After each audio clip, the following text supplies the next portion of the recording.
Promover, desarrollar y divulgar la química, tanto en su aspecto de ciencia pura como en sus aplicaciones en todo el ámbito español.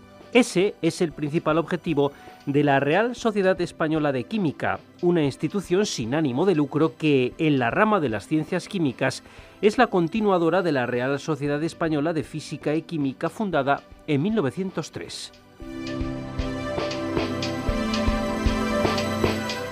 Esta sociedad se estructura en 24 grupos especializados y en 19 secciones territoriales.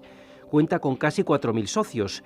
Contribuye a la difusión de la transversalidad de la ciencia a través de la comunicación, para lo que edita su prestigiosa revista científica Anales de Química, además de un completo boletín informativo, sin olvidar su participación en numerosos congresos y eventos científicos.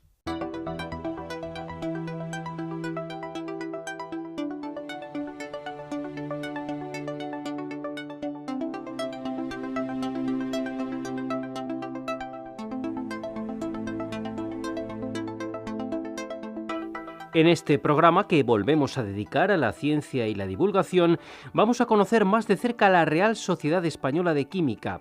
En los próximos minutos reflexionaremos sobre la situación de la ciencia en España, los avances químicos y el futuro.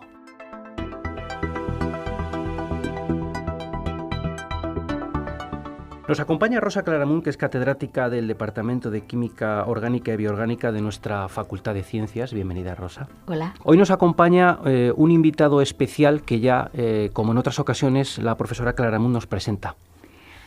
Pues con mucho gusto. En primer lugar, agradecer al invitado, a Antonio Echavarren, el que haya aceptado estar aquí hoy con nosotros. Y voy a hacer una breve reseña de su vida, de su investigación. Es un químico español, nacido en Bilbao, cuya área de investigación se centra en la catálisis homogénea usando complejos basados en oro.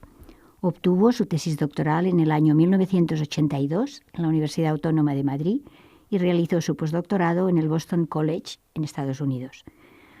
Aunque nos habíamos visto con anterioridad, nuestra relación se hace más próxima a partir del año 1992, fecha en la que Antonio accede a una plaza de catedrático en el área de Química Orgánica en la Universidad Autónoma de Madrid, de cuya comisión evaluadora forme parte como vocal. Actualmente es el líder de un grupo de investigación en el Instituto Catalán de Investigación Química, el ICIC, que está situado en Tarragona. Recibió en 2004 la Medalla de Oro de la Real Sociedad Española de Química y en 2015 el premio Arthur Cope Scholar de la American Chemical Society. Desde hace unos meses es el nuevo presidente de la Real Sociedad Española de Química, continuando y manteniendo una actividad investigadora de excelencia en el ICIC.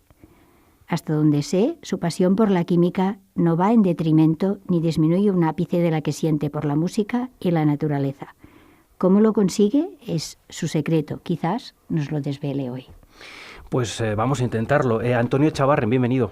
Hola, ¿qué tal? Por ampliar un poquito más la breve reseña que ha hecho la profesora Claramunt, ¿qué nos podría comentar o ampliar un poco de las áreas de trabajo vinculadas, como hemos escuchado, con la química a la que se ha dedicado y se dedica en su carrera? Bueno, ahora centramos la investigación en la química del oro. Pero antes trabajábamos en química del paladio, después del platino, del rutenio, también trabajamos con rodio. El objetivo no es mantenernos donde estamos, sino ir descubriendo cosas nuevas, intentar estar siempre en la frontera de nuestro área. La química del oro es un tema que empezamos a trabajar ya en Madrid en el año 2003, justo el año anterior a nuestro traslado a Tarragona, al Instituto Catalán de Investigación Química.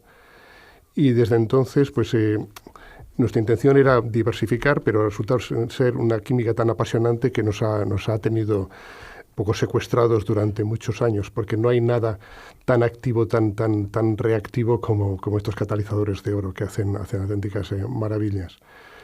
Muy recientemente hemos encontrado que algunos otros metales pueden competir, pero todavía el oro sigue siendo el mejor catalizador. Y eso nos ha permitido no solamente investigar la química fundamental de este metal, sino también aplicarlo a síntesis de moléculas bioactivas, que es uno de los temas principales de nuestro trabajo, pero también a preparar moléculas que ponen interés como materiales moleculares. Más tarde, si le parece, volveremos a hablar de la química, de futuro, de avances, pero vamos a hablar de la Real Sociedad Española de Química que preside desde hace unos meses, como hemos escuchado. Para alguien que no conozca esta Real Sociedad, ¿qué es la Real Sociedad Española de Química? Bueno, las reales sociedades son todas las sociedades, todos los países avanzados tienen sociedades químicas o sociedades científicas importantes. La sociedad científica más importante del mundo en cualquier área del conocimiento es la American Chemical Society, que tiene más número de socios. En España, la Real Sociedad Española de Química es también la sociedad científica de cualquier ámbito de la ciencia que tiene mayor número de socios. Existe también la de física, existen también sociedades en diferentes áreas de la biología, la de matemáticas, etc. En otros países son sociedades químicas, en España, en Reino Unido, en Holanda son también reales sociedades, ¿no? Son sociedades que algunos equivocadamente ven como pertenecientes a la tradición, a algo representativo. Y no es cierto. O sea, tienen una labor fundamental de actuar como pegamento entre las diferentes orientaciones o áreas de la disciplina. Y cumplen una función que igual en otros países cumplen los propios presupuestos del Estado y aquí no. Y es el de contribuir a financiar, a desarrollar, sobre todo, las actividades de comunicación. O sea, la ciencia se hace en los laboratorios, se publica en revistas, pero también se presenta en congresos. Y en este tipo de actividades, o sea, la de comunicación científica entre diferentes áreas, esta es la que cumple la Real Sociedad. Además de la comunicación, también fomentamos la divulgación. Esto es una actividad importante, pero no es la más importante. O sea, la más importante es poner juntos a diferentes grupos de investigación para que se transmitan los resultados, para fomentar la transversalidad en la ciencia, pues la ciencia cada vez es más transversal. La química está superando las áreas tradicionales que son, en fin, que nos vienen bien a efectos académicos, pero a efectos de investigación eso ya deja de tener sentido. Ya química física, química orgánica, química inorgánica, son etiquetas convenientes para hacer libros de texto y para explicar la química, pero no lo son para investigar. Contribuimos a poner a todos estos grupos de investigación juntos. La Real Sociedad Española de Química agrupa a todos los grupos de investigación punteros en la ciencia en España. Y está dividida tanto temáticamente como territorialmente. Ahora tenemos agrupaciones territoriales que son muy activas. O sea, aquí en concreto en Madrid pues tiene una sección territorial que es la más numerosa de toda España. Luego también hay en Cataluña, en Valencia, en Baleares, Andalucía, hay varias, etc. Lo que hacemos es contribuir a la transversalidad de la ciencia a través de la comunicación, a través de los congresos. También premiamos, eso también es una labor importante, tenemos una cierta tradición en premios, porque en fin, es necesario que se reconozca la actividad de los mejores investigadores. También premiando, también contribuimos a la comunicación. También editamos una revista que tiene mucha tradición, que antes era una revista de científica como otras, y ahora se ha convertido en una revista de divulgación, que también sirve para comunicar los resultados, también para contribuir a los problemas que pueden existir en ciencia en la sociedad, a hacerlos más visibles.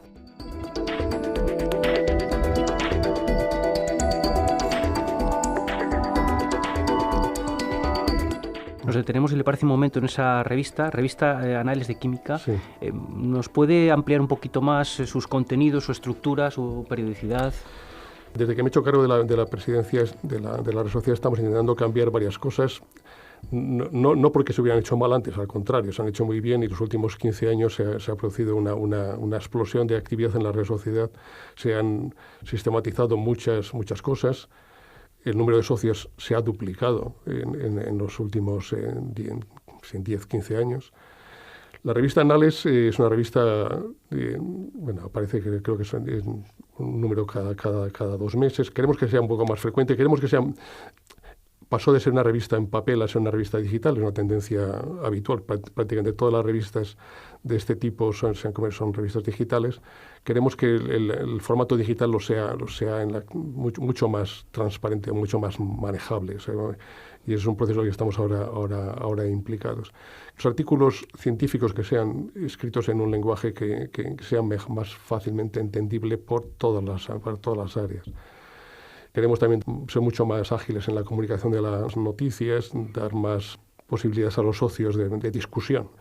No es un periódico, pero que se aproxime más a lo que es habitual en otras sociedades, que sea una revista, un foro de los socios. Y que el contenido científico sea un contenido científico riguroso, pero a la vez que sea esté también escrito en un lenguaje que sea fácilmente entendible por diferentes áreas.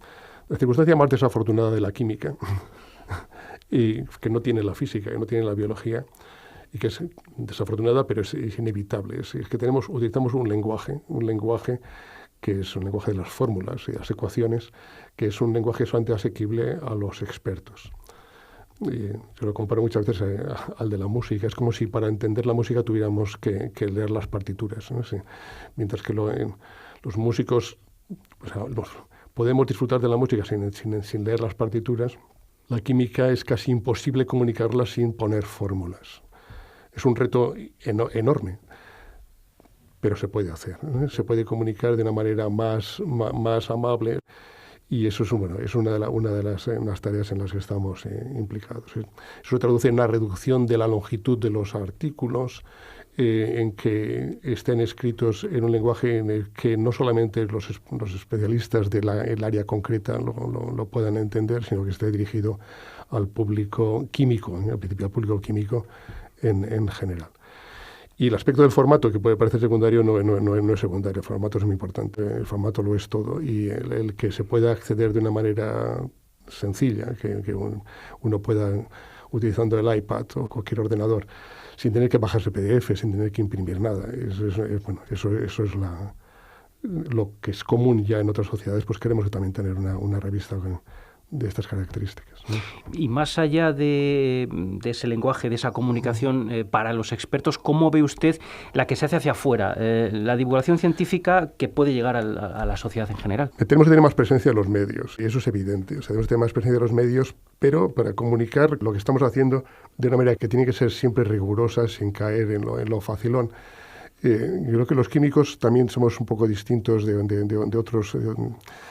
Tenemos la característica de que no nos gusta el sobrevender, ¿no? lo que hacemos. Nosotros no estamos resolviendo los problemas de la salud y del medio ambiente y de la energía todos los días, ¿no? Todas las semanas, pero estamos contribuyendo a resolverlos. Todos los problemas importantes a los que se enfrenta la humanidad son problemas de química. Y algunos problemas que no son tan trascendentes como el del origen de la vida, son trascendentes desde el punto de vista intelectual, son también problemas químicos. O sea, los químicos estamos contribuyendo de verdad a resolver problemas del medio ambiente, problemas de la energía y problemas de la salud. Tenemos que presentarlo de una manera que sea rigurosa, pero a la vez, en fin, no ser tampoco tímidos en la presentación. Y bueno, esa labor la hemos estado haciendo, esa labor se viene haciendo. Es quizá por esa tendencia nuestra a presentar las cosas como son, no como les gustaría igual a los periodistas que fueran, ¿no? Que no hemos llegado a producir el impacto que sí produce en otras áreas, ¿no? Bien, pero para esa tarea vamos a abordarlo, vamos simplemente a contratar una persona específica para esto dentro de la Real Sociedad para las tareas de comunicación, porque necesitamos un experto en esto, pero digo que sin olvidar nunca el punto de partida de que es del rigor.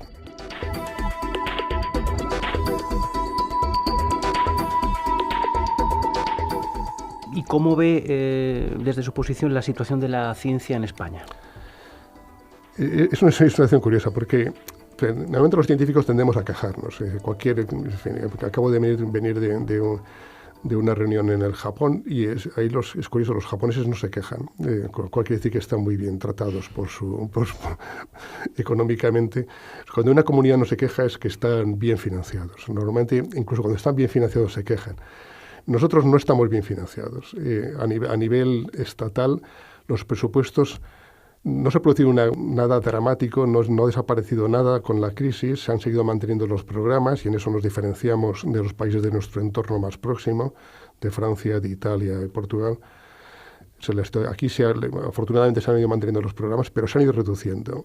Y aunque solo se hubieran mantenido, también eso hubiera supuesto una reducción. O sea, en la actualidad, los proyectos de investigación, los máximos, se han ido reduciendo sistemáticamente y se han ido reduciendo de una manera muy significativa. A lo largo de los años, que antes no era excepcional recibir una cantidad de $500.000 de euros para un proyecto, hoy en día eso ya se ha olvidado y eso, los máximos se han reducido a 300.000. Y estamos, sin embargo, compitiendo en un entorno internacional donde los proyectos de investigación mejores reciben mucha mejor financiación. O sea, a nivel nacional la situación es preocupante. A nivel de resultados es todo lo contrario. Los científicos españoles lo hacen cada vez mejor a nivel internacional. A nivel de proyectos europeos estamos entre los países de primera línea. Nos podemos comparar a Alemania, nos podemos comparar a Holanda, no nos podemos comparar al Reino Unido. A nivel de resultados per cápita, Reino Unido, Suiza, Holanda e Israel, yo creo que por este orden, nos aventajan enormemente. Y estoy hablando de países que son mucho más, algunos de ellos mucho más pequeños que el nuestro. Y algunos incluso, no en términos relativos, sino en términos absolutos. Holanda, y Suiza e Israel, que son mucho más pequeños, el número de resultados positivos nos aventajan. Porque tienen una estructura científica, académica, mucho mejor que la nuestra.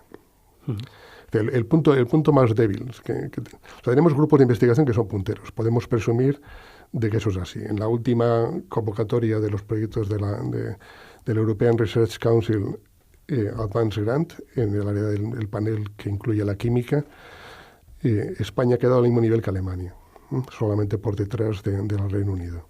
O sea, estamos al segundo nivel. Esto ha ocurrido en una convocatoria concreta. A lo largo del tiempo esto habría que matizarlo más. Pero tenemos una estructura académica envejecida, muy envejecida, donde los jóvenes tienen muchas dificultades para realizar la investigación con equipos suficientemente grandes. El acceder a las plazas de profesorado se ha convertido en algo muy, muy difícil.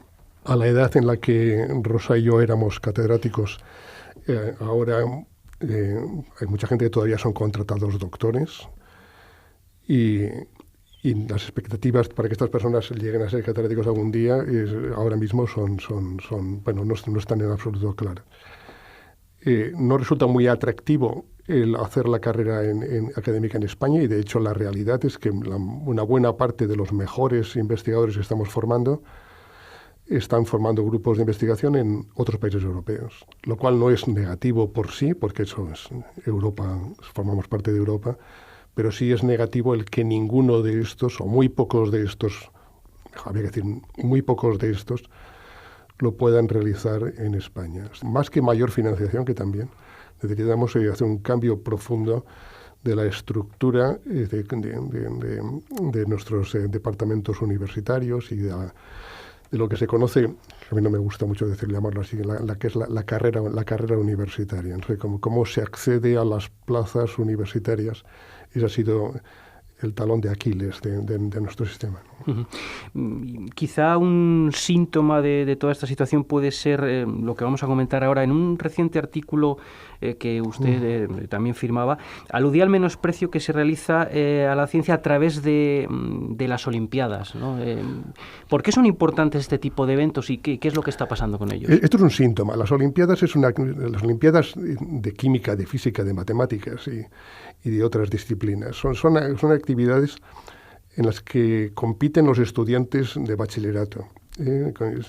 Hacen unos exámenes y a los mejores estudiantes se les premia. Estos estudiantes luego compiten a nivel de Olimpiadas internacionales. Y luego los que ganan y los que han quedado destacados, en fin, son reconocidos a nivel internacional. Estados Unidos compiten, o sea, con China y con Corea, son ser los equipos que al final ganan a las Olimpiadas internacionales en química, y esto pues es... Sin embargo, aquí en España esta es una actividad que se viene realizando hace muchos años y que no ha trascendido a la prensa. Digo que es un síntoma porque es una actividad que se viene realizando hace mucho tiempo, se premia a nuestros mejores estudiantes y el Ministerio parece haber perdido el interés en su organización. Y es un síntoma peligroso o preocupante porque el coste que supone organizar cada una de estas Olimpiadas es muy pequeño. Estamos hablando de unas pocas decenas de miles de euros, igual 20.000 euros. Y esos 20.000 euros los estamos ahora pagando las Reales Sociedades porque el Ministerio no se hace cargo de estos costes. El que el Ministerio no muestre interés en mantener una actividad que ya tiene decenas de años de antigüedad, en la que se involucran los mejores estudiantes, con sus mejores profesores, donde las familias ahí ponen ilusión, es una muestra de dejadez, ¿no? de esa falta de preocupación, el que eso no se vea como un problema, y digo que eso o sea, no es una catástrofe, pero es un síntoma peligroso. O sea, en la actualidad, las Olimpiadas de este año las hemos pagado, las Olimpiadas de Química, las de Física y las de Matemáticas, las hemos pagado las Reales Sociedades. La siguiente fase, que es la internacional, pues también la vamos a pagar nosotros. Y no tenemos seguridad de que ese dinero que adelantamos nos lo vaya a pagar el Ministerio. Ni siquiera tenemos interlocutor en el Ministerio. Y esto pues, nos ha parecido que la situación ya había llegado a ser tan crítica que teníamos que hacerlo, en fin, compartirlo con todo el mundo a través de la prensa. Para nuestra sociedad, la sociedad española, la Real Sociedad Española de Química es una sociedad relativamente grande que tiene una salud económica buena. Pero otras sociedades científicas no tienen esa misma situación. Entonces, este dinero para ellos le supone realmente un sacrificio muy importante.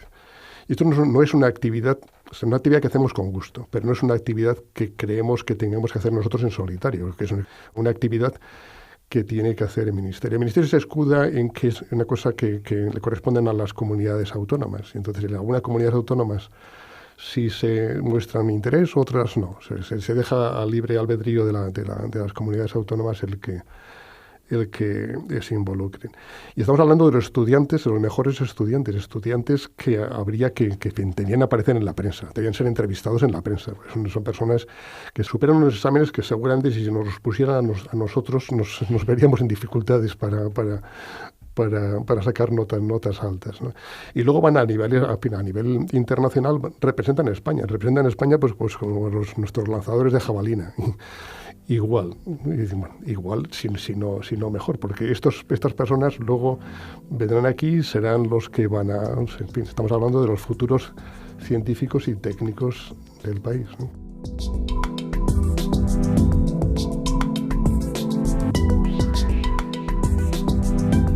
Estamos ya en los minutos finales y como señalábamos antes, si le parece, vamos a comentar algunas cuestiones relacionadas con la química. Sí. Hablaba antes de la química del oro. Bueno, ¿por dónde pasa el futuro de la química? Sí. ¿Cómo ve los avances en esta materia? Es muy interesante. En física es fácil decir, todavía hay problemas sin resolver. O sea, los físicos, pues, los físicos, la humanidad, no sabemos todavía qué es la materia oscura, ¿eh? Y eso es la mayor parte de la materia. Dice, ¿tenemos los químicos problemas de envergaduras equivalentes? Dice, pues seguramente la respuesta puede ser sí o no. Dice, no tenemos un problema concreto, porque la química es muy distinta. La química avanza. Utilizaba el otro día en una presentación esta imagen que se utilizó para describir el área concreta en la que yo trabajo. Dice, la química es más bien como un glaciar. Los glaciares son enormes, los glaciares parecen estáticos. Según uno está encima de un glaciar, y aquello parece que no es un río, pero un glaciar se mueve a una velocidad constante y se mueve en un frente muy amplio. La química se está moviendo en un frente muy amplio, de una manera constante, de manera que tras 2 años, ese frente ha cambiado completamente y el panorama de la química está cambiando constantemente, no de una manera dramática, o sea, no se producen así terremotos, no hay cambios de paradigma, los paradigmas están bien establecidos, pero los avances son extraordinarios. ¿Quién nos hubiera dicho que podíamos hace unos años, que podíamos hacer imágenes de moléculas concretas, de una molécula, no de medio mol, de una molécula. Que esa molécula la podemos mover, que la podemos formar un enlace a nivel individual. ¿Y quién nos había dicho que podemos empezar a entender los secretos de la comunicación celular? Que son problemas químicos, es decir, cómo se comunica una célula con otra célula, se comunica intercambiando o aproximando fragmentos de moléculas con otras moléculas, y esos problemas son extremadamente complejos. Y que podemos funcionalizar moléculas que creíamos que antes no eran funcionalizables, que podemos hacer materiales que tienen unas propiedades extraordinarias, que podemos empezar a considerar seriamente abordar el problema de la energía, del aprovechamiento de la energía solar. Todos estos son problemas químicos. Hay una novela Solar de Ian McEwan que aborda el protagonista es un físico. Es un físico que tiene que abordar un problema de la energía solar, y para eso tiene que ponerse a estudiar química. Y contrata estudiantes y postdocs químicos. Estos problemas, que parecen ser problemas de otra índole, son problemas esencialmente resolubles por químicos. Y hoy en día, en fin, contamos con materiales que van a cambiar la manera en cómo vivimos. Igual, no tenemos la materia oscura, aunque tenemos problemas que son muy oscuros, como el que he dicho de la comunicación celular. Creemos que podemos hacer cualquier molécula, se viene diciendo desde hace 100 años que ya hemos resuelto el problema de hacer cualquier molécula dando recursos suficientes, y eso no está muy lejos de ser así. Necesitamos todavía inventar y descubrir muchas cosas. Simplemente no sabemos lo que no sabemos, ¿no? En fin, algunas me preguntan algunos si yo hubiera vuelto a nacer, ¿qué haría? Y respondo sin ninguna duda que volvería a ser químico. O si recomendaría a un joven el emprender una carrera de química, y pues por supuesto. No solamente porque está en el interés nuestro como académicos, sino porque está en el interés nuestro como país, ¿eh? Porque este país necesita buenos científicos, pero necesita sobre todo muy buenos químicos, porque este país hace muchos productos químicos, y hacer productos químicos está en el interés del país, ¿eh? Le iba a preguntar ya como intervención final por un posible mensaje para nuestros estudiantes o personas interesadas en elaborar una carrera científica, pero bueno, creo que ya en parte me ha contestado. No sé si quiere añadir algo más. Bueno, yo digo como ejemplo, mi hijo pequeño es químico, y bueno, él lo ha hecho porque ha querido, pero yo no creo que se haya equivocado con esta carrera. Los químicos además están bien preparados para resolver problemas. Los químicos realmente se entrenan durante sus primeros pasos investigadores a resolver problemas muy complejos utilizando técnicas muy diversas, y cada vez utilizando además disciplinas muy diversas. En mi grupo de investigación hay gente que utiliza cálculos teóricos, utilizamos técnicas experimentales de las más diversas y además de las más avanzadas. Un laboratorio de química es hoy en día, fantástico para un chico joven, porque es muy tecnológico, cada vez es más tecnológico, cada vez menos artístico en ese sentido.